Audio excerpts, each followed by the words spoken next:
Just saw an interesting video by Telesaur about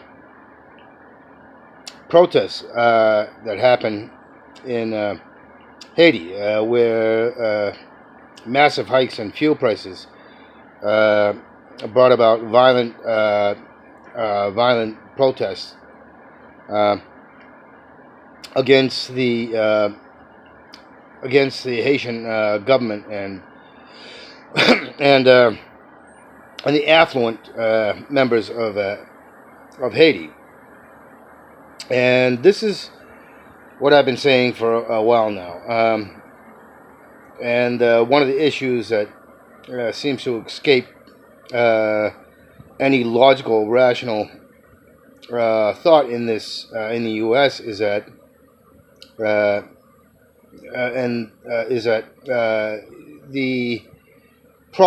every problem in the United States, as well as in Central America and South America, is about the wealthy, is about the political system, is about the government, is about the government. The enemy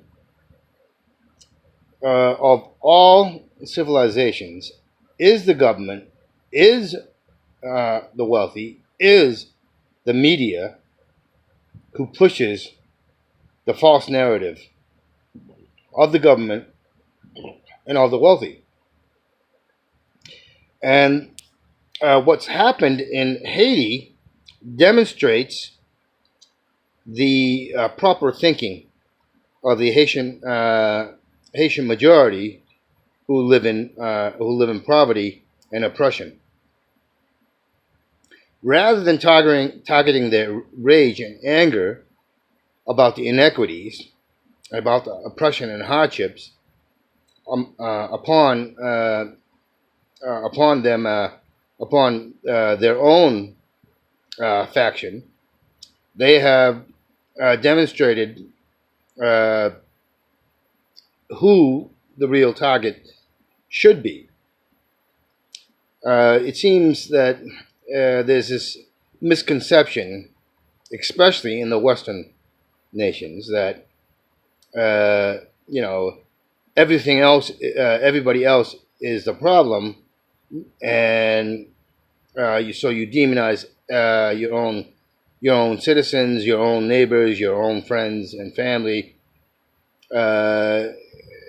The coalition that is actually the majority. So you attack everything but the root cause, and there's this misnomer of nonviolence. Well, that just isn't right, because fear is one of the biggest drivers for all human animals. Even in the animal kingdom, fear is a driver. Fear keeps the peace. Fear keeps escalation from escalating. This idea of nonviolent protest against deaf ears, against deadened minds, in humans who only want to see to their own leisure and self-indulgent lifestyle, is ridiculous. It's insane. It doesn't work, because someone who's looking out for their own interests is never, ever going to change. Not without true fear. And the Haitians prove this by attacking the government and the wealthy and the affluent. They lynched police officers, which are that's a misnomer, because it's not a police officer. It's they're the bully boys of the wealthy and the government. So they lynched that. They burnt down the police stations. They attacked affluent people in Haiti that had affluenza.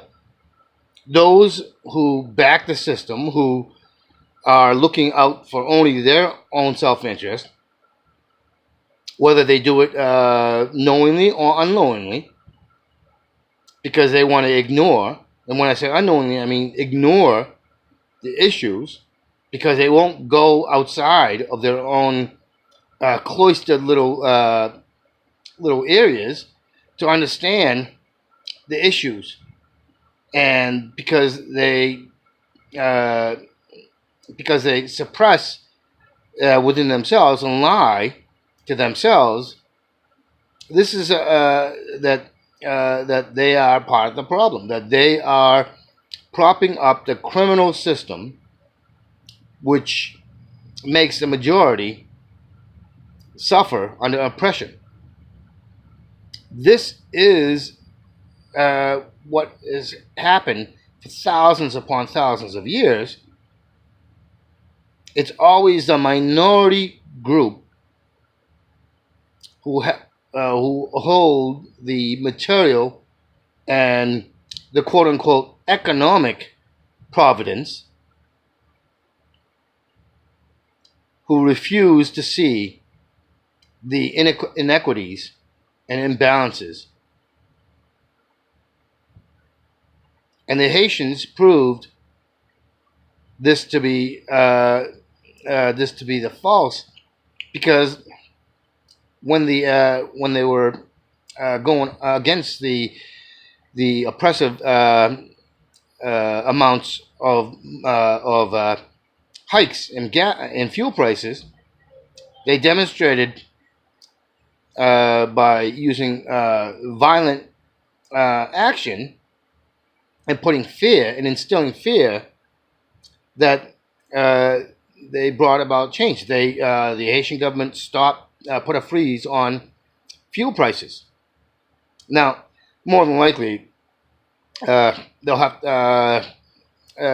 there will be more violence done against the government and those with affluenza until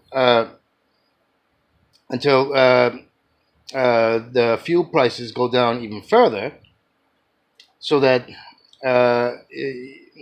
people can actually afford that. But this will carry over into other stuff, into food, into housing, into basically everything. But this is what's happening in today's world, and this is something that's been building up for thousands of years. And here in the United States and in Europe, until people start to understand that that it is right to defend yourselves and defend your ability to live and pursue one's own dreams. There'll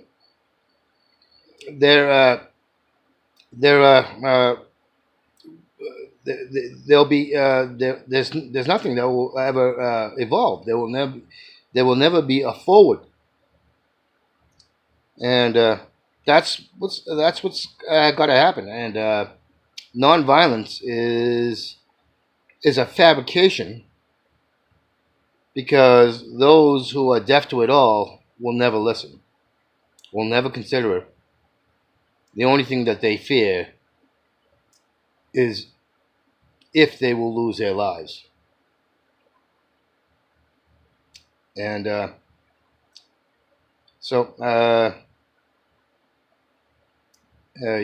people better start defending themselves. Otherwise, the majority will always live under oppression, and we will always be the cattle, the chattel, the slaughtered animals, the oppressed They will steal from us. They will use us. They will do whatever until they understand fear, and that's no lie.